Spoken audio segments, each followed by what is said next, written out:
ഗർഭകാല ചികിത്സാ പിഴവിനെ തുടർന്ന് ഗുരുതര വൈകല്യത്തോടെ ജനിച്ച ആലപ്പുഴയിലെ നവജാത ശിശുവിന് സൗജന്യ ചികിത്സ ഉറപ്പാക്കുമെന്ന് വീണ്ടും ആരോഗ്യമന്ത്രിയുടെ ഉറപ്പ്. കുഞ്ഞിനെ ആരോഗ്യവകുപ്പ് കൈയൊഴിഞ്ഞു എന്ന മാതൃഭൂമി വാർത്തയോട് പ്രതികരിക്കുകയായിരുന്നു വീണ ജോർജ്. കുഞ്ഞിന് തുടർ ചികിത്സ സൗജന്യമാണെന്ന് ആരോഗ്യമന്ത്രി ഉറപ്പു നൽകിയിട്ടും ചില പരിശോധനകൾക്ക് വണ്ടാനം മെഡിക്കൽ കോളേജ് ആശുപത്രി രക്ഷിതാക്കളിൽ നിന്ന് പണം ഈടാക്കിയിരുന്നു.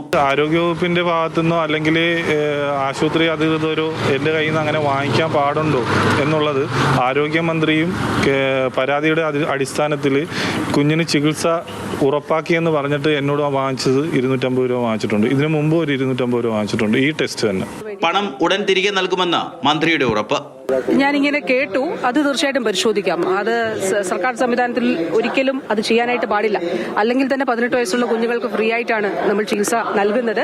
അതല്ലാതെ വീണ്ടും പ്രത്യേകിച്ച് ഈ കേസിൽ അങ്ങനെ ചെയ്തു എന്നുള്ളത് അത് തീർച്ചയായിട്ടും പരിശോധിച്ച് അങ്ങനെ ഉണ്ടെങ്കിൽ അത് തിരിച്ചു കൊടുക്കുന്നതിന് വേണ്ടിയിട്ടും പറഞ്ഞു. ആലപ്പുഴ ലജനത്ത് വാർഡിൽ താമസിക്കുന്ന അനീഷ് മുഹമ്മദ് സുർമി ദമ്പതികളുടെ മൂന്നാമത്തെ കുഞ്ഞാണ് വൈകല്യങ്ങളോടെ ജനിച്ചത്. ഗർഭകാലത്ത് 7 തവണ സ്കാനിംഗ് നടത്തിയിട്ടും വൈകല്യങ്ങൾ കണ്ടെത്താനായില്ല എന്നാണ് പരാതി. മാധ്യമങ്ങളിൽ വാർത്ത വന്നതോടെ ആരോഗ്യവകുപ്പ് അഡീഷണൽ ഡയറക്ടറുടെ നേതൃത്വത്തിലുള്ള വിദഗ്ധ സംഘം നേരിട്ടെത്തി അന്വേഷണം നടത്തിയിരുന്നു. തുടർന്ന് ആരോപണം നേരിടുന്ന മിഡാസ്, ശങ്കേഴ്സ് എന്നീ ലാബുകളുടെ സ്കാനിംഗ് മെഷീൻ സീൽ ചെയ്തു. എന്നാൽ ആരോഗ്യവകുപ്പിലെ ഒരു ജീവനക്കാർക്കെതിരെയും ഇതുവരെ നടപടിയുണ്ടായിട്ടില്ല. എന്തുകൊണ്ട് അവരെ മാറ്റി നിർത്തി അന്വേഷിക്കാത്തതില്ല? അവർക്ക് എന്തുകൊണ്ടാണ് അവരെ സംരക്ഷിക്കുന്നത്? അവരുടെ പിന്നിൽ വലിയ സംഘടനയുണ്ട്. എൻ്റെ പിന്നിൽ ആരുമില്ല, ഞാൻ ഒറ്റയ്ക്കാണ്. എനിക്ക് എന്തെങ്കിലും സംഭവിച്ചു പോയാൽ എൻ്റെ കുഞ്ഞിന് ചികിത്സ കിട്ടണം. ആ ചികിത്സയ്ക്ക് വേണ്ടി ഞാൻ ഏതറ്റം വരെ പോകും? റിപ്പോർട്ട് കിട്ടിയാലുടൻ നടപടിയെന്ന് മന്ത്രിയുടെ അടുത്ത ഉറപ്പ്. അഡീഷണൽ ഡയറക്ടറുടെ റിപ്പോർട്ട് ACSന് നൽകിയിട്ടുണ്ട്.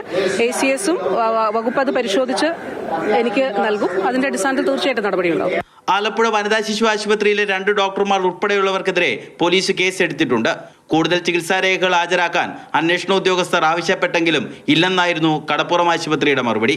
ആരോഗ്യവകുപ്പ് നടത്തിയ അന്വേഷണത്തിന്റെ റിപ്പോർട്ട് ഉടൻ പുറത്തുവിടണമെന്നും കുറ്റക്കാർക്കെതിരെ നടപടി വൈകരുതെന്നും KC വേണുഗോപാൽ MP ആവശ്യപ്പെട്ടു. മാതൃഭൂമി ന്യൂസ്, ആലപ്പുഴ.